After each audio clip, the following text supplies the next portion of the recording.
If you travel north of Panama or far south of Canada or right east of Tijuana, you'll find water so great. Just please don't that name the Gulf of America.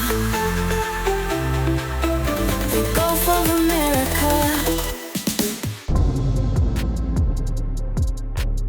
Congressman, this is a glorious day. You've been on this program many times talking about the horrors of the open border, and you've been on the show for years saying how bad it is, and this must be just a really exciting moment for you.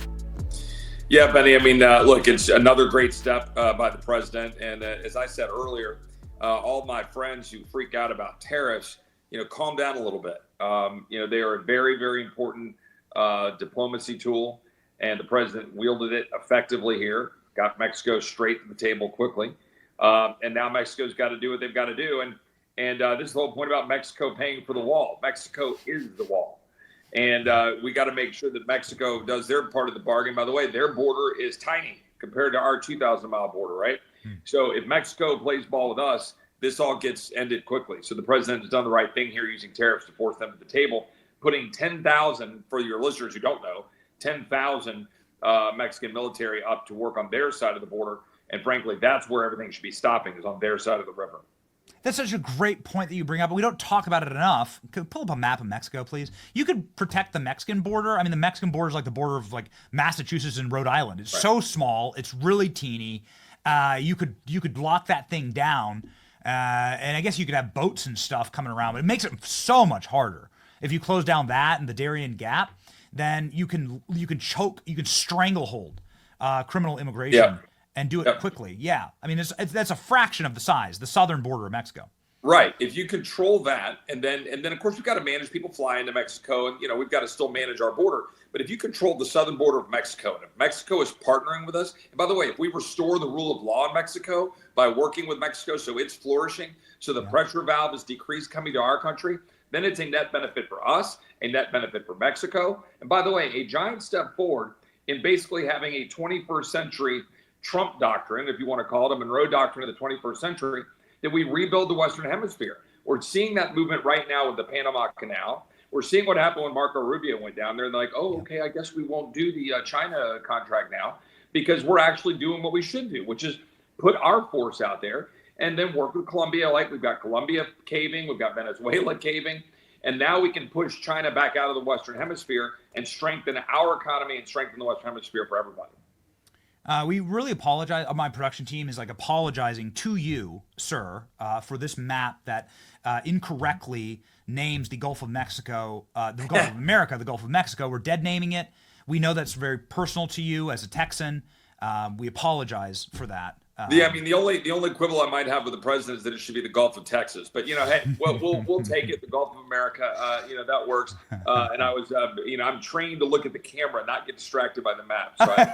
That's right. We can't wait for that switch to happen. So, you talked about some of the various ways that people are effectively ushered to our border to commit crimes, and government-funded NGOs are a huge part of that. You're on the Judiciary Committee. You have the capacity to look into and criminally investigate some of these non-government organizations who have taken billions of dollars to effectuate the largest criminal human trafficking and smuggling operation in world history.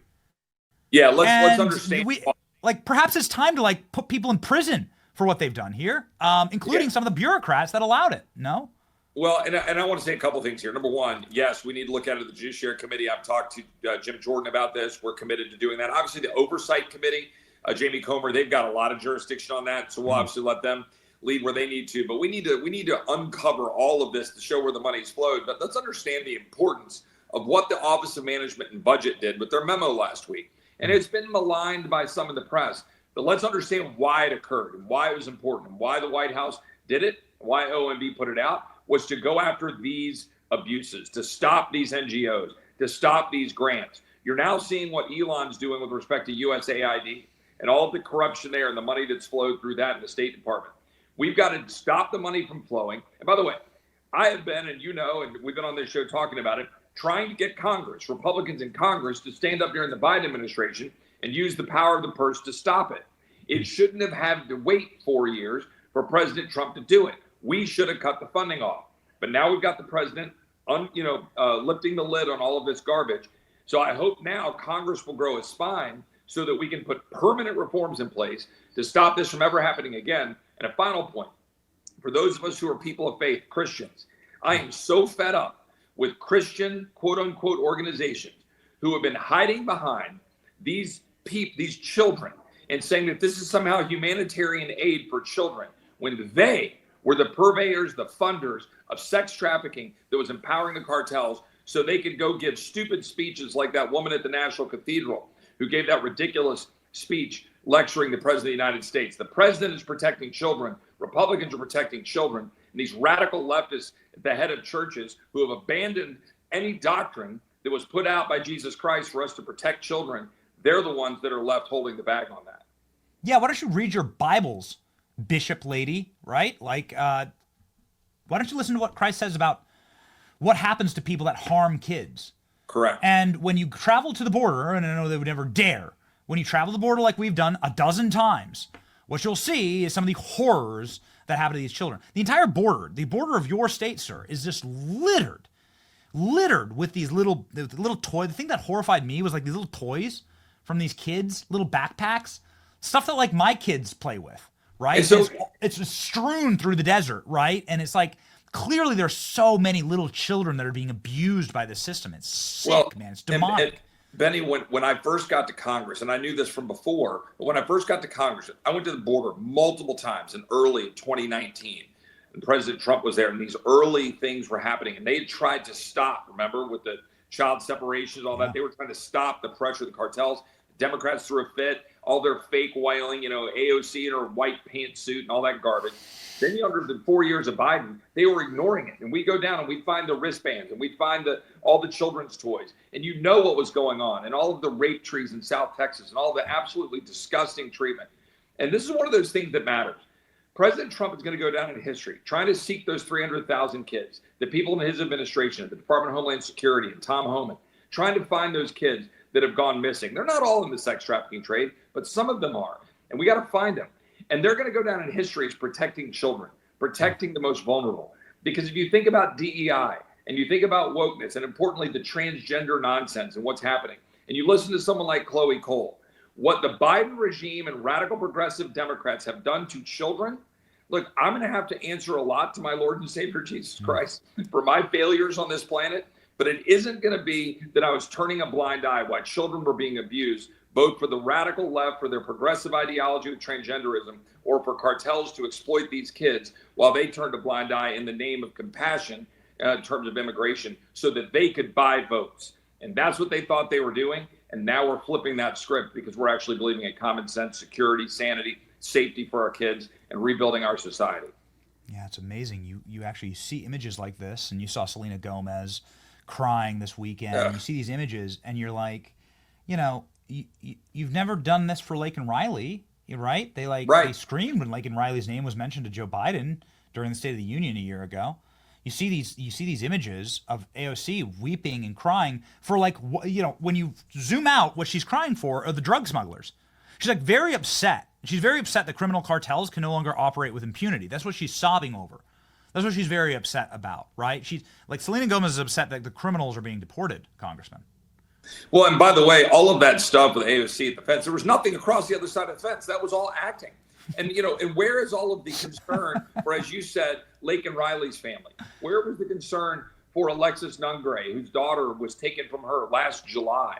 A true, courageous mom from Texas who had stood up to defend her daughter's legacy, campaigning with President Trump, campaigning with Ted Cruz, going out to bring awareness to all of this. Where was the radical progressive left? If they had an ounce of any kind of sincerity, they would have said, look, we want to make sure immigrants can come here, but that should never happen. They can't even say that, right? And so this is all getting flipped on its head. Now people are seeing it. This is like COVID, right? COVID opened up people's eyes to our corrupt education system. We still need to deal with that. But this is now opening people's eyes to the corruption of a radically expanded government that is contrary to our founders, contrary to the very purpose of the Constitution, has empowered bureaucrats to undermine our freedom, given tyrannical powers to the FBI and to all these bureaucrats to target you and me and our kids, have endangered our kids, endangered our communities. And Donald Trump and those of us who are standing up trying to fight in Washington, we're trying to restore that constitutional order, restore common sense, restore the rule of law, and the American people are getting excited. They can breathe again. They can laugh again. They can enjoy life again. And that's what we need to continue. But Congress better stand up and make this permanent. And we've got a lot of work to do if Congress can actually find a backbone to do it. Okay, so let's do a final question here on the backbone, going after the real heart of darkness inside of our federal government. USAID, I'm sure you've seen, Congressman, all throughout your timeline, how this CIA cutout organization has been used effectively to weaponize global Marxism against institutional governments around the globe, and including ours. Just recently revealed that USAID was funding left-wing Soros prosecutor groups in order to facilitate like the Trump prosecution. So it's like our own government is paying for the Trump the prosecutions of Donald Trump, to try and put Trump, their enemy, in prison for 400 years. Part of this funding went to go create COVID in a lab in Wuhan, China. You just mentioned that. So this is how Dr. Fauci got his funding to go out of America's borders and do illegal experimentation, gain of function to create COVID in a lab. And this is true criminal behavior. Will the Judiciary Committee in the House, which can actually move at much greater speed and a lot faster than in the Senate, actually look into this and maybe start bringing in a Dr. Fauci, start bringing in the USAID people who've been trying to block Elon Musk from investigating? Yeah, well, certainly the the House Judiciary Committee will need to look into all of this stuff. We should share jurisdiction with some other committees to make sure that we're doing it the right way, but we will do that, and Congressman Jordan is focused on wanting to do that. And importantly, understand that this is just the tip of the iceberg. Elon tweeted out I don't know if you saw it, a picture of an iceberg or showing the corruption that we've encountered and then all of the massive corruption under the water. USAID is a big vehicle for it, but that's not the only place, right? And what we're seeing this happening. Things like the FCC and what's going on with George Soros' own Odyssey and what they need to do to stop that. What's happening with like the United Nations generally, which I've proposed defunding and getting out of, but particularly UNRWA, which was funding the Palestinians, the China, one child policy, all of these things. We've been funding that, as we already said, the NGOs moving people into our country, funding the people that are targeting us and that are funding the groups. Yep, there you go. There's the image of the iceberg. We are just seeing the tip of the iceberg. A lot of us have known this. We've tried to expose it.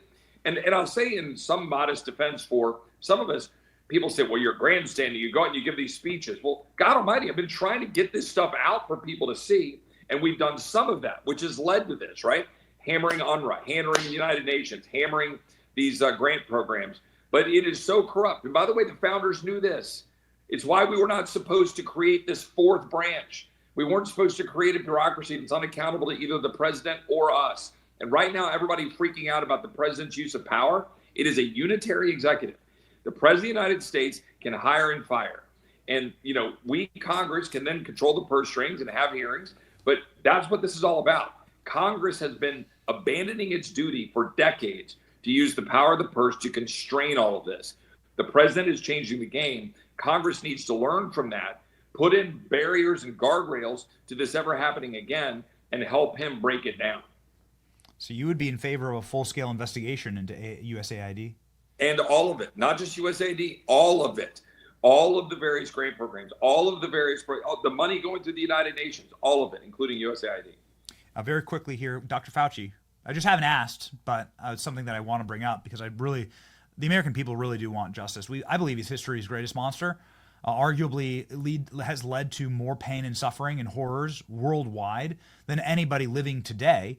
What should happen to Dr. Fauci, Congressman? Well, as I said after the so-called pardons by President Biden of Fauci and others, that we should push the bounds of that. There is no reason that Dr. Fauci cannot be and should not be called before multiple congressional hearings to get him to answer for all of the issues.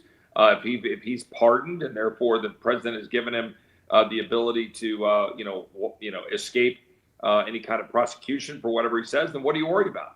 For the sake of humanity and history, then come speak. But if then you lie under oath, then going forward, you're not pardoned for future behavior. So he ought to come forward and have to answer specifically for every single thing that he did, what he knew about gain of function research, what was his involvement in the money that was flowing to the gain of function research, what did he know about mask efficacy, what did he know about the vaccine or the shot, whatever you want to call it, efficacy, what did he know about whether people should be fired for using their own personal judgment or the religious views to say, I don't need that. What did he know about the shutdowns and what that would cause? In fact, what did he know about when when people were being blocked from going into hospitals to see their loved ones?